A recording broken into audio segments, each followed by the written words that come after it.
नमस्कार। आज हम चर्चा करेंगे बिहार की कला एवं संस्कृति के बारे में।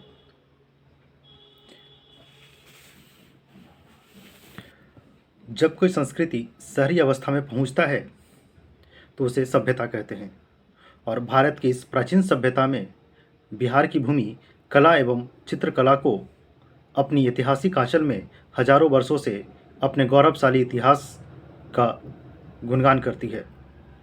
एक तरफ जहां प्रारंभिक काल से संगठित मानव समाज कृषि के माध्यम से विकास की गति को तेज करने के लिए प्रयत्नशील रहा है, वहीं वैभवशाली भारत के प्रभुता संपन्न स्वरूप को और अधिक ऊंचा उठाने में कला, शिल्प और स्थापत्य कला की भूमिका निस्संदेह ही महत्वपूर्ण रही है।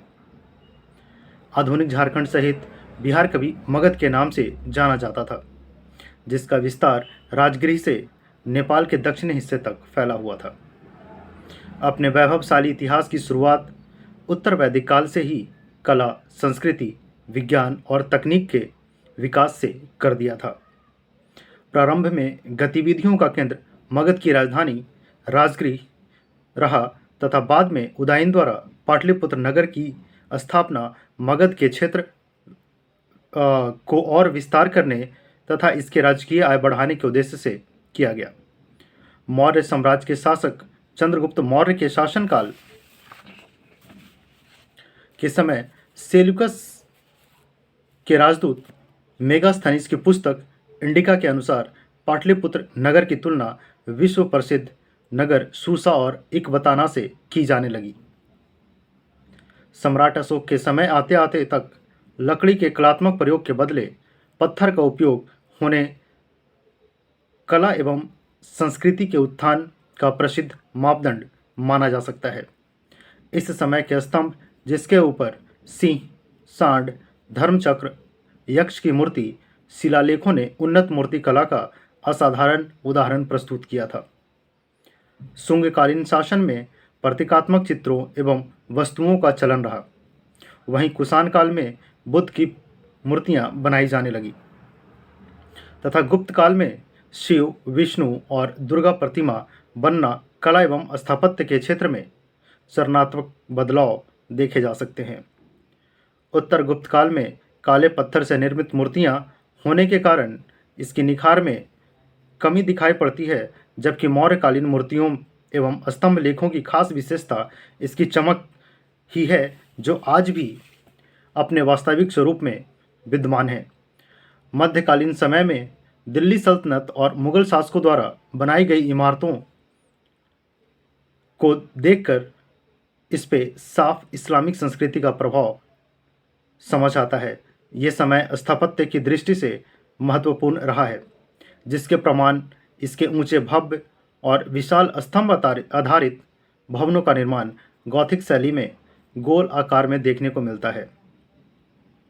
यूरोपियन औपनिवेशिकों के भारत आने के बाद वर्ष 1632 में पटना में डचों द्वारा निर्मित पहली फैक्ट्री भवन, जिसे बाद में पटना कॉलेज बना दिया गया, यह भी पश्चिम सभ्यता और कला का मिश्रण दिखता है।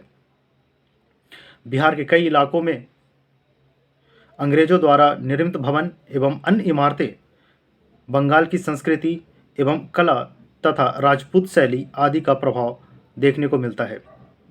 इसमें अधिकांश भवनों का रंग बाहर से लाल और अंदर से उजला होता था। इन भवनों को देखकर इसे विभिन्न कला एवं संस्कृति का अनूठा संगम कहना अनुचित नहीं होगा। 1857 की क्रांति के बाद मुगल साम्राज्य के पतन के साथ ही कलाकारों एवं चित्रकारों की राजकीय संरक्षण मिलना बंद हो गया, जिससे वे अपनी रोजी रोटी की तलाश में बंगाल, उत्तर प्रदेश, दिल्ली के आसपास के क्षेत्र तथा पटना के क्षेत्रों में आ पहुँचे और उस समय अंग्रेजी शासन के प्रभुत्व होने के कारण उनकी इच्छा अनुसार पेंटिंग बनाकर अपना जीवन यापन करने लगे। यह पेंटिंग्स आम जनजीवन पर आधारित चित्रों जैसे खेत जोतता किसान, मछली बेचती औरत, लकड़ी काटता बढ़ई, बाल बनाता नाई, लोहार, रंगरेज, सोनार, पानी भरती महिला आदि के थे। इन चित्रकला का विकास संसाधनों एवं राजकीय संरक्षण के अभाव में हुआ, जो तत्कालीन स्थानीय परिवेश पर बना था, तथा यह चित्रकला शैली पटना कलम के नाम से प्रसिद्ध हुआ। इस तरह बिहार के अन्य क्षेत्रों में भी विकसित चित्रकला शैली जैसे मधुबनी पेंटिंग्स, मिथिला चित्रकला आदि देश विदेशों में काफ़ी लोकप्रिय है। आधुनिक बिहार में भी भवनों, स्थापत्यों, स्मारकों तथा चित्रों के निर्माण वैश्विक स्तर पर अपनी पहचान रखता है। इसमें गोलघर, पटना सेतु, पटना संग्रहालय, पटना सचिवालय, राजभवन, बिहार विधानमंडल भवन आदि कई प्रमुख निर्माण शामिल हैं। वहीं प्राचीन काल के नालंदा विश्वविद्यालय, विक्रमशिला विश्वविद्यालय, केसरिया स्तूप, लौरिया नंदनगढ़, लौरिया आर्यराज, बराबर की गुफाएं, कुम्हरार का राजप्रसाद आदि अनेक प्रसिद्ध स्थापत्य का नमूना इस बिहार की धरती पर अपनी अद्वितीय विशेषताओं का विश्व पटल पर उद्घाटित करता है। उपयुक्त बातों को ध्यान में रखते हुए यह कहा जा सकता है कि प्राचीन काल के कला, संस्कृति और स्थापत्य के विकास के साथ साथ आधुनिक काल के विज्ञान एवं तकनीक के प्रयोग का अनूठा संगम बिहार की भूमि को कला एवं चित्रकला तथा संस्कृति के क्षेत्र में गौरवान्वित करता है। धन्यवाद।